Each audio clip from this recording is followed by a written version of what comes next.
If you are over 50 and believe that drinking more water automatically makes you healthier, this video may surprise you.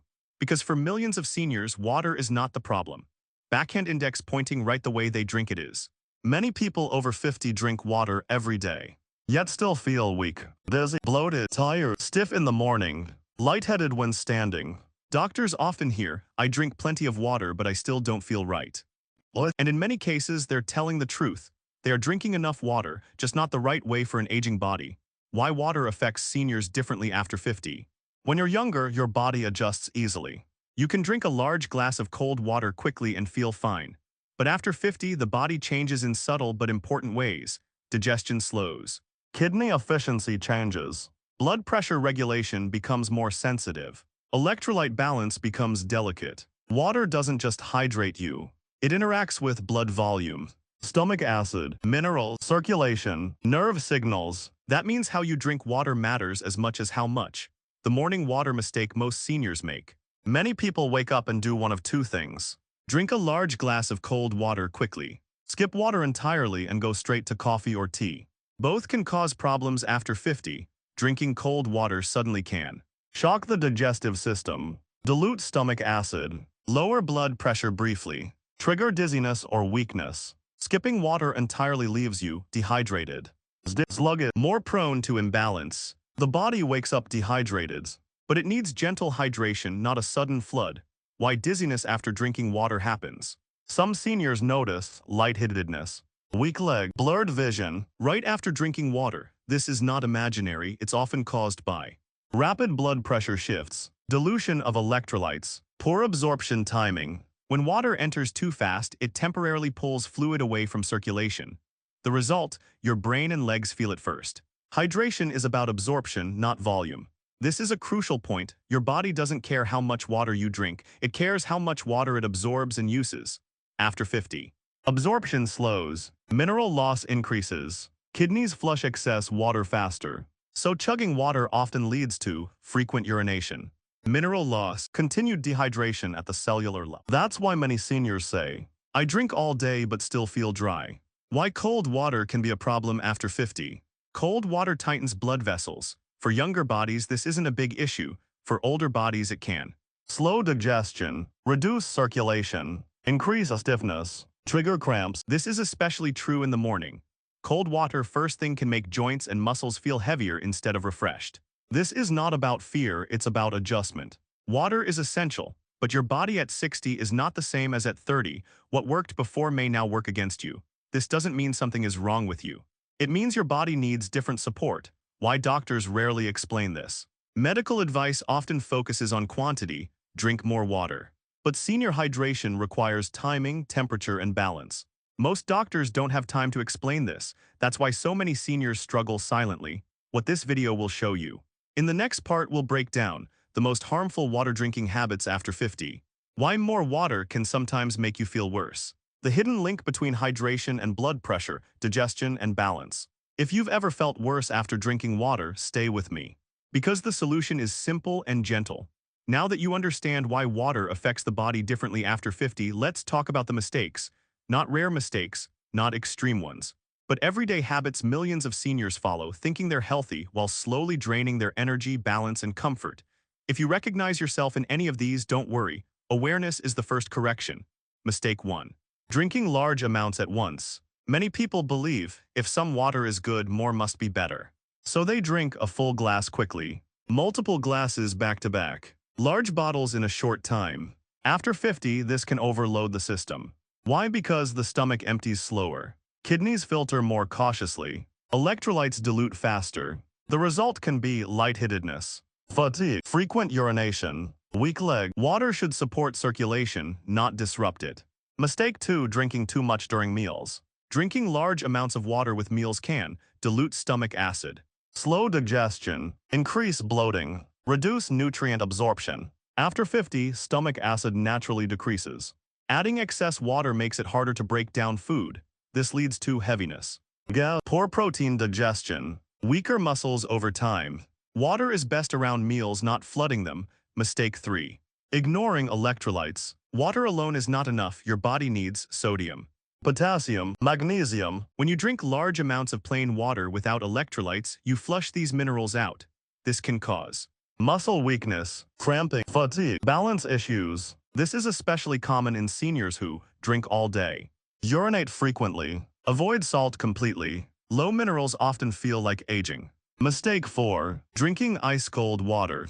Cold water tightens blood vessels. After 50, this can slow digestion, increase joint stiffness, reduce circulation to muscles, trigger discomfort. Cold water is hardest on the body first thing in the mornings, after meals, when joints are stiff. Room temperature or warm water is gentler and more effective. Mistake 5. Skipping water then overcompensating. Some seniors drink very little water for hours, then suddenly drink a lot. This pattern causes blood pressure swings, poor absorption, increased urination, continued dehydration. Consistency matters more than volume. Your body prefers small amounts, taken regularly, absorbed slowly. Mistake 6. Relying on coffee and tea. Coffee and tea are fluids, but they are not ideal hydration for seniors. Caffeine increases urination, flushes minerals, can worsen dehydration. This doesn't mean you must avoid them. It means they should not replace water, especially in the morning. Mistake 7. Drinking right before bed. Drinking large amounts at night can disrupt sleep, increase nighttime bathroom trips, reduce deep rest. Poor sleep worsens balance, strength, morning stiffness. Hydration should taper in the evening. Why these mistakes feel like normal aging. None of these mistakes cause immediate harm. They work slowly, day after day. Energy fades, legs feel heavier, balance weakens, confidence declines. Because it happens gradually, people blame age, but the body is simply undersupported. The good news: every mistake you've heard so far is fixable. No medication, no expensive products, no extreme routines, just understanding and adjustment. What's coming next? In part 3, we'll talk about what happens inside your body when hydration is done correctly, how proper water habits restore energy, balance, and clarity, why many seniors feel better within days, not months. Stay with me, because the solution is simpler than you've been told. Now let's talk about the part most seniors never experience because no one explains it. What actually happens when your body finally receives water the way it needs it after 50? Not more water, not extreme routines, just the right approach. Because when hydration is done correctly, the change is not subtle, it's noticeable. Your circulation responds first. One of the first systems to improve is circulation. When water is absorbed slowly and properly, blood becomes easier to move. Oxygen reaches muscles faster. Warmth returns to hands and feet. Many seniors notice less coldness in the legs, fewer morning aches, easier first steps after waking. This happens because your blood volume stabilizes instead of fluctuating. No sudden drops, no sudden pressure changes, just steady support. Your muscles become more responsive. Muscles are mostly water, but they also need minerals to function when hydration is balanced. Muscles contract more smoothly. Weakness decreases. Cramping reduces. Movement feels lighter. This is especially important for thighs, calf, ankle, feet. These muscles control balance. When they are hydrated correctly, your body trusts them again. Your balance improves quietly. Balance is not just about strength, it's about nerve signaling, muscle readiness, blood flow to the brains. Proper hydration improves all three. Seniors often report less dizziness when standing, more confidence walking, fewer moments of hesitation. These improvements happen quietly, but they protect independence. Digestion works better, not harder. When water is timed correctly, stomach acid remains effective. Food breaks down properly. Nutrients absorb better. Better digestion means more energy, less bloating, stronger muscles over time. Because muscles don't grow from exercise alone, they grow from nutrition absorbed correctly. Your kidneys feel less strain. Contrary to popular belief, drinking water the wrong way can stress the kidneys. Large amounts all at once force them to work harder. Balanced hydration reduces kidney stress, improves filtration, supports steady elimination. This is especially important after 50, when kidney efficiency naturally changes. Why seniors feel calmer and clearer.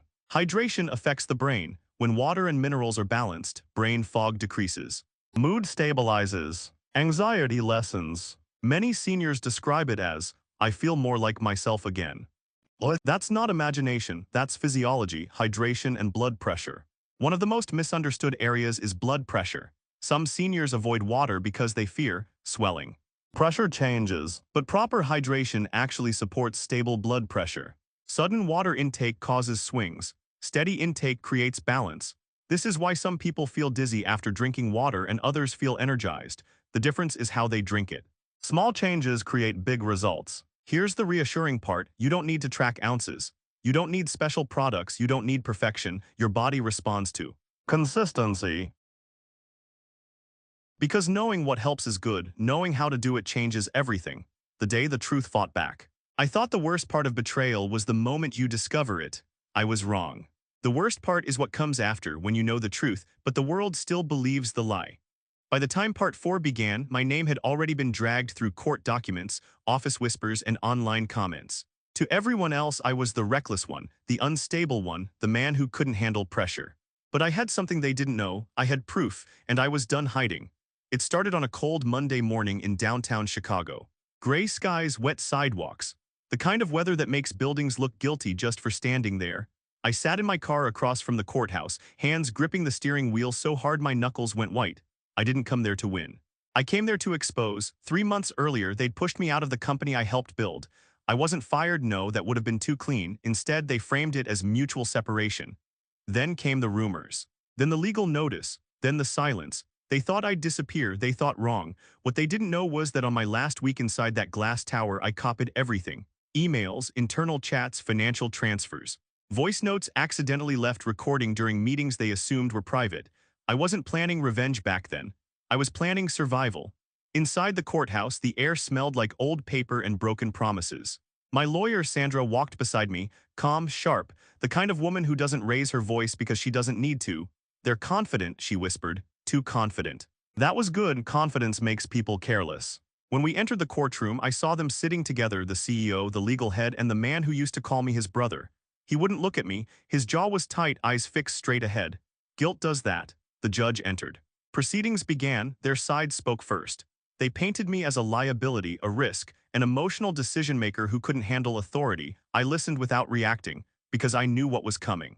When it was our turn, Sandra stood up and said 6 words that changed everything. "We request permission to submit new evidence." The room shifted, the CEO leaned forward, the legal head stiffened. My former friend finally looked at me and his face drained of color. The first file hit the screen. An email thread dated 2 weeks before my termination. It showed clear planning, not about restructuring, about removing me, replacing me, and more importantly, transferring company assets to an offshore account tied directly to the CEO's cousin. Gasps filled the room, but that was just the warm-up. Next came the audio. A recording from a late-night meeting. Voices tired, guards down, laughing, my name mentioned casually.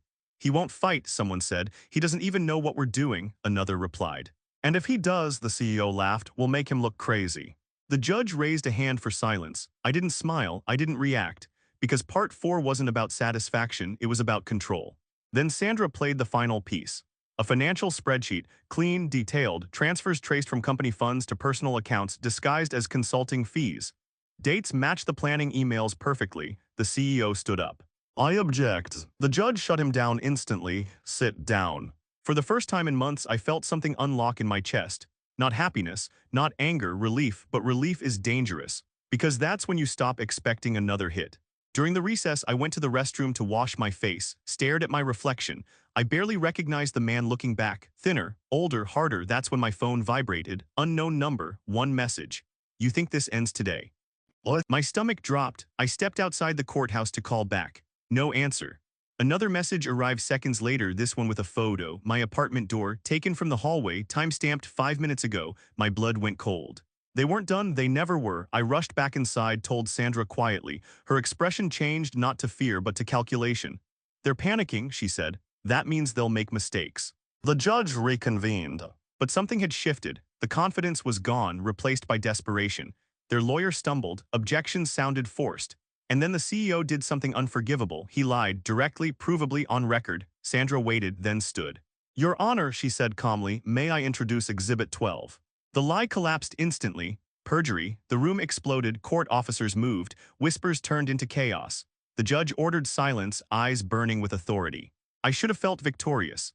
Instead, all I could think about was that photo. Who was at my apartment? What else had they prepared? When the judge finally adjourned for the day, the CEO was pale, shaking. The man who once controlled everything now couldn't even control his breathing. As I walked out, he whispered something as I passed.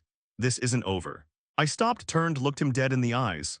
No, I said quietly, it is. What? But even as the words left my mouth, I knew the truth. The courtroom battle was ending. The real war was just beginning, because when powerful people lose publicly, they don't accept defeat, they retaliate privately. And that night, as I unlocked my apartment door and stepped inside, I realized someone had already been there. I stood in the doorway of my apartment and didn't move. The lights were on. I never leave lights on. The air felt wrong, too still, like the room was holding its breath. My instincts screamed louder than my thoughts, and for once I listened. I didn't step inside, I didn't call out, I reached for my phone. Before I could dial 911, I saw it. My laptop open, my documents spread across the coffee table, the folder labeled court gone. They hadn't come to hurt me, they came to scare me, and it worked. I backed out slowly, locked the door, and walked straight to my car. My hands were shaking now, not from fear, but from the realization that I was no longer dealing with corporate lawyers. I was dealing with desperate people. I spent that night in a hotel under a fake name. No lights, no TV, just me sitting on the edge of the bed replaying every decision that brought me here. The promotions, the trust. The loyalty I gave to men who saw people as disposable. Around 3 a.m. my phone rang. Sandra. They've been arrested, she said, just like that. No dramatic pause, no celebration. They tried to access company servers after court. Security flagged it. The financial crimes unit was already watching. Your files tipped the scale. I closed my eyes. For the first time in months, I breathed without pain. The next morning, the headlines exploded. CEO charged with fraud and perjury. Executives under federal investigation. WHSTLBLOWERCLEARED in court. My name was everywhere, and yet I felt empty. Victory doesn't feel like the movies promise. There was no music, no slow-motion walk, just exhaustion. Weeks later, the case officially ended. Assets frozen, charges filed, prison sentences pending. The man who once threatened my future now needed permission to leave the country. And me, I won the lawsuit, the settlement, the apology written, forced, and meaningless. People reached out, former coworkers, old friends. What? Even family members who had quietly doubted me when the rumors started. You were right. We believed you. We always knew. No, they didn't, and that's okay, because I didn't do this to be believed. I did it to survive. I moved cities. New apartment, new phone number. I turned down interviews, declined podcasts, refused to turn my pain into entertainment. Some stories aren't meant to be sold, they're meant to be finished. One evening, months later, I sat alone on a park bench, watching people walk their dogs, argue about nothing, live simple lives. And I realized something terrifying. I didn't miss my old life, not the office, not the title.